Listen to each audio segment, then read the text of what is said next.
বন্ধুরা দেখো, আজকে করবো সর্ষে বাটা দিয়ে চিংড়ি মাছ। এই যে কড়াইয়ে তেল বসিয়েছি, সর্ষের তেল গরম হোক, তারপর চিংড়ি মাছটা একটু হালকা করে জাস্ট ভেজে নেব। কাঁচা খেতে পারে না আমার শ্বশুর, ওই জন্য একটু হালকা করে ভেজে নেব জাস্ট।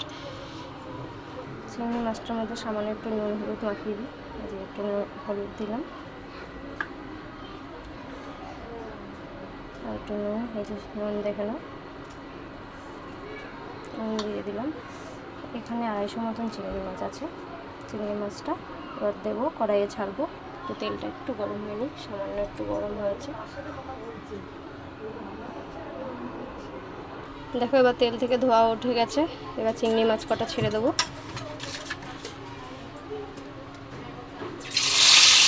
হালকা ভাজবো, যার জন্য গ্যাসের ফ্লেমটা একটু কমিয়ে দেবো। ভাজা হয়নি। দেখো বন্ধুরা কী কী উপকরণ লাগছে।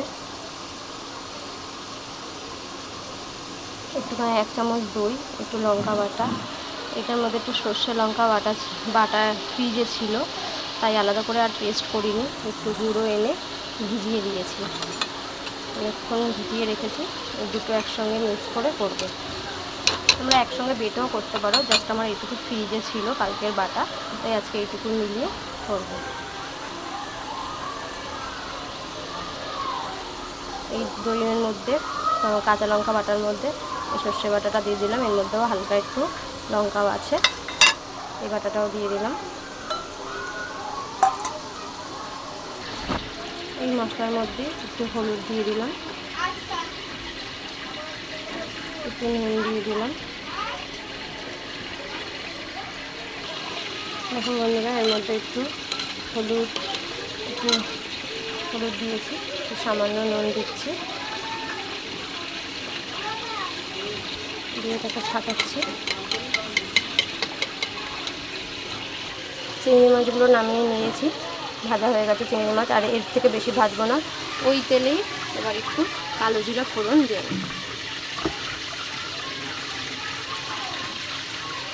এই দেখো 1 চামচ না, একটু কম কালো জিরা দিয়ে দিলাম।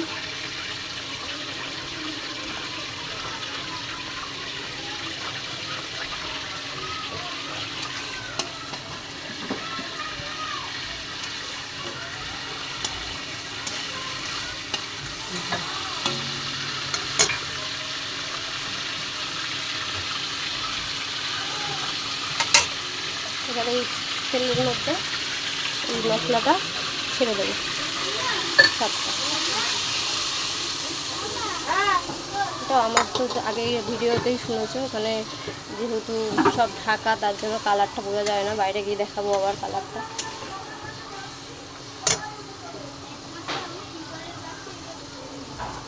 এর মধ্যে সামান্য একটু জল দেবো, ওই বাটিটার মধ্যে সামান্য একটু জল দিয়ে, এই যে জল দিয়ে ঢেলে দেবো।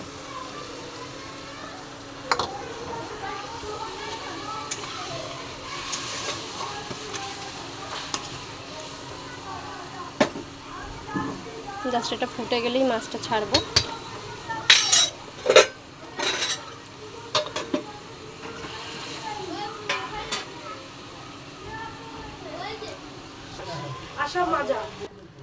দেখো ফুটে গেছে।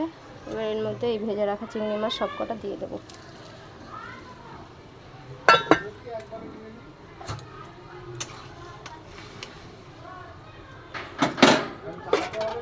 দিয়ে ঢেকে দিচ্ছি। চিংড়ি মাছটা ফুটছে, এই দেখো তেল ছেড়ে গেছে। এরপরে চিংড়ি মাছ হয়ে গেছে, হয়ে গেছে চিংড়ি মাছটা, তেলে ছেড়ে গেছে।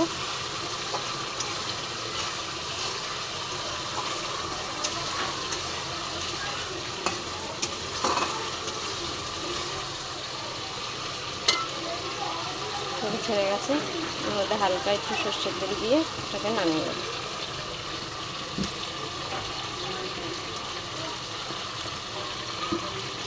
হয়ে গেছে আমার চিংড়ি মাছের রেসিপি। আমাদের পরে দেখাচ্ছি বাটিতে ঢেলে কেমন লাগছে বলো।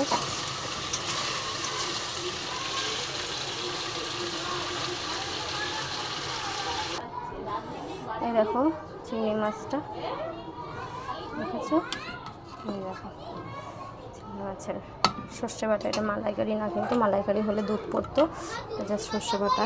এখন বাইরে নিয়ে যাচ্ছি। কালারটা দেখেছো, কালারটা তেলে চপ করছে। আজকের মতন আমার রান্না শেষ। টাটা বন্ধুরা, খেয়ে বলো কেমন লাগছে।